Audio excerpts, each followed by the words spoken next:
Hello friends, आज का topic every lady को जानना है। आज का टॉपिक बहुत इंटरेस्टिंग है। सभी जानना चाहते हैं कि मेरी नॉर्मल डिलीवरी होगी या सिजेरियन डिलीवरी होगी। कुछ बातें ऐसी हैं जो हमको जाननी चाहिए जो सिजेरियन के फेवर में होती हैं, और कुछ बातें ऐसी होती है जो नॉर्मल डिलीवरी के फेवर में होती है। और कभी कभी ऐसा भी हो जाता है कि नॉर्मल डिलीवरी होते होते सिजेरियन हो जाता है और आपको समझ ही नहीं आता कि कहाँ पे प्रॉब्लम हो गई है। नॉर्मल डिलीवरी अच्छे से हो रही थी, डॉक्टर ने अचानक से बोल दिया नहीं नहीं नहीं सिजेरियन करना पड़ेगा, और डॉक्टर ने सिजेरियन कर दिया। पर आप डॉक्टर से पूछते भी नहीं हो कि वो क्यों सिजेरियन हुआ है। इसके नॉर्मल डिलीवरी होते होते सिजेरियन हो जाता है, इसके भी बहुत सारे कारण होते हैं जो ये टॉपिक को मैं आज इस वीडियो में कवर करना चाहती हूँ। इलेक्टिव सिजेरियन सेक्शंस मतलब पहले से ही पता है कि ये नॉर्मल नहीं हो सकता है, सिजेरियन ही होना है, उनको प्लान्ड सिजेरियन सेक्शन बोलते हैं या फिर इलेक्टिव सिजेरियन सेक्शन होते हैं। इनके कारण अलग है और ये मैं अलग वीडियो में आपको बताऊंगी। पर अभी जो हम डिस्कस करना चाहते हैं कि अच्छे से एक नॉर्मल डिलीवरी हो रही है और उसको अचानक से डॉक्टर सिजेरियन बोल देते हैं, इसके क्या कारण हो सकते हैं। तो हेलो फ्रेंड्स, मैं हूँ डॉक्टर श्रद्धा गणात्रा तिवारी। मैं प्रैक्टिसिंग ऑब्स्टेट्रिशियन एंड गायनेकोलॉजिस्ट हूँ मुंबई के सबर्ब्स में, और मैं पिछले 12 ईयर्स से प्रैक्टिस कर रही हूँ। और आज हम टॉपिक को डिस्कशन करना चाहते हैं। जो टॉपिक ऑफ डिस्कशन है वो ये है कि नॉर्मल डिलीवरी होते होते सिजेरियन क्यों करते हैं डॉक्टर्स।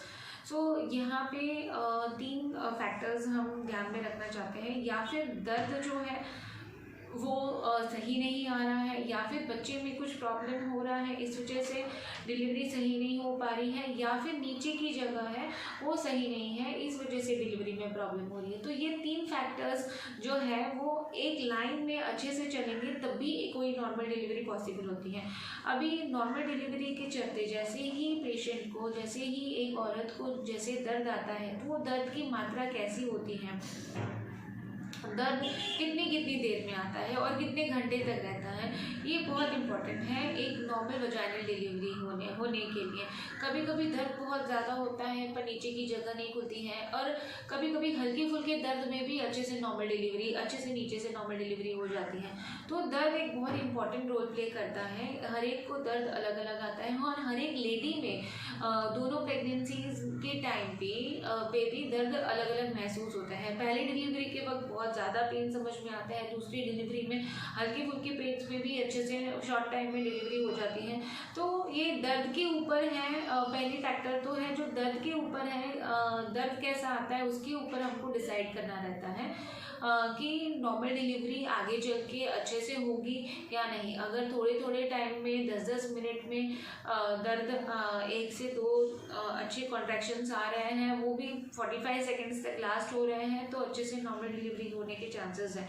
लेकिन यहाँ पे भी सिर्फ दर्द मैटर नहीं करता है, दर्द के साथ जैसे मैंने बाकी 2 फैक्टर्स बताए आपको, जो बेबी है वो बेबी का पोजीशन और नीचे की जगह, ये दोनों भी सही होना चाहिए। दर्द सही है, बेबी का पोजीशन ठीक है, जगह सही है, तो आसानी से नॉर्मल डिलीवरी हो जाती है। तो पहले तो हमने सुन लिया कि दर्द के बारे में, अगर दर्द कैसा होना चाहिए ये हमें प्रॉब्लम हो सकती है। कभी नॉर्मल डिलीवरी होने के लिए बच्चे की पोजीशन जो होती है वो फ्लेक्शन में होनी चाहिए। दैट इज कि ये बच्चे का जो चिन है वो चेस्ट के ऊपर ऐसे टच होना चाहिए। तो फिर ये जो पोजीशन होता है ये पैसेज के थ्रू जो है नीचे की पेल्विस के थ्रू जा सकता है आसानी से। पर अगर बच्चे की पोजीशन थोड़ी सी भी ऊपर है तो ये जो ब्रॉ प्रेजेंटेशन होता है या डीफ्लेक्स हेड है, ऐसी पोजीशन है जो बाहर निकलती है बच्चे की, तो ऐसे केसेस में कभी कभी औजार भी लग सकते हैं, या फिर अच्छे से दर्द आते हुए भी अगर बच्चे का फेस प्रेजेंटेशन आ रहा है तो ऑपरेशन की भी कभी कभी ज़रूरत लग सकती है। तो ऐसे जो केसेस हैं इसमें इतने अच्छे दर्द आने के बाद, थैली का मुंह भी अच्छे से खुलने के बाद, लेकिन बच्चे की पोजीशन सही नहीं है तो फिर ऑपरेशन ही करना पड़ सकता है। ठीक है, तो ये बच्चे की पोजीशन से रिलेटेड प्रॉब्लम हो सकती है। बच्चे की पोजीशन के बाद अभी कभी कभी बच्चा पेट में संडास भी कर लेता है, अच्छे से नॉर्मल डिलीवरी होती है, लेकिन बच्चे ने पेट में संडास कर दिया, इसीलिए और अभी नॉर्मल डिलीवरी को होते होते 6 से 8 घंटे की समय है, तो फिर ऐसे केसेस में हमको सिजेरियन भी लेना पड़ सकता है। जैसे अगर बच्चे ने पेट में संडास किया है और हमको पता है कि आधे घंटे में डिलीवरी हो रही है, तो फिर नॉर्मल के लिए रुक सकते हैं। बट अदरवाइज अगर बच्चे ने पेट में संडास किया है तो खतरा रहता है कि वो संडास बच्चा निकल सकता है और बच्चे को फेफड़ों में प्रॉब्लम हो सकती है। ऐसे केस में भी बहुत सारे डॉक्टर्स को सिजेरियन का बोलते हैं। ऐसे बहुत सारे इमरजेंसी रीजंस भी होते हैं, जैसे अचानक से बहुत ज़्यादा ब्लीडिंग होना, दैट इज प्लेसेंटल अब्रप्शन बोलते हैं, या कॉर्ड प्रोलैप्स होना। इससे बहुत सारे मेडिकल टर्म्स हैं जिससे आपके डॉक्टर नॉर्मल डिलीवरी होते होते सिजेरियन का आपको बोल सकते हैं। और लास्ट पॉइंट जो हमने डिस्कस करना है वो है नीचे की जगह। कभी कभी नीचे की जगह में भी प्रॉब्लम हो सकती है। अगर दर्द अच्छे आ रहे हैं, बच्चा भी फ्लेक्शन में है, लेकिन जगह अगर छोटी है तो कभी कभी औजार लगा के हम लोग बच्चे को बाहर निकाल सकते हैं। लेकिन अगर जगह अच्छी ही नहीं है, सपोज जगह छोटी है, बच्चे का वजन ज़्यादा है, तो फिर कभी कभी बच्चा अटक सकता है और नॉर्मल डिलीवरी होते होते ऑपरेशन को हो जाती है। तो ये सब फैक्टर्स आपको ध्यान में रखने हैं।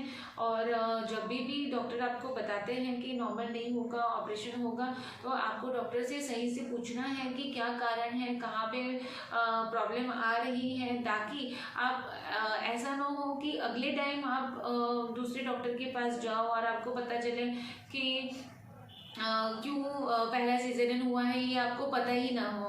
क्योंकि ये आपका जानना बहुत ज़रूरी है। ये मैं दूसरे वीडियो में कवर करूँगी कि एक बार पहले सिजेरियन हो गया तो दोबारा भी सिजेरियन होगा या नॉर्मल डिलीवरी भी कर सकते हैं। लेकिन कई पेशेंट्स को समझ ही पता ही नहीं रहता है कि डॉक्टर ने उनका सिजेरियन क्यों किया, क्योंकि उस वक्त घाई गड़बड़ में कभी कभी डॉक्टर बताते नहीं है या बताते हैं लेकिन आप समझते नहीं हो। तो लेकिन ये आपको पता होना चाहिए कि सिजेरियन क्यों हुआ है, डॉक्टर ने इमरजेंसी में सिजेरियन करने को क्यों बोला। तो ठीक है फ्रेंड्स, यही सब कारण है जिससे नॉर्मल डिलीवरी होते होते सिजेरियन होती है। आपको डॉक्टर के साथ हमेशा अच्छे से कम्युनिकेशन में रहना है कि प्रॉब्लम कहाँ पे थी, और हमेशा दिमाग में ये समझ के रखना है कि ये कारण से उसको ऑपरेशन हुआ है, ताकि अगली डिलीवरी के वक्त हमको ध्यान से नॉर्मल का कोशिश करना है तो हम कर पाए।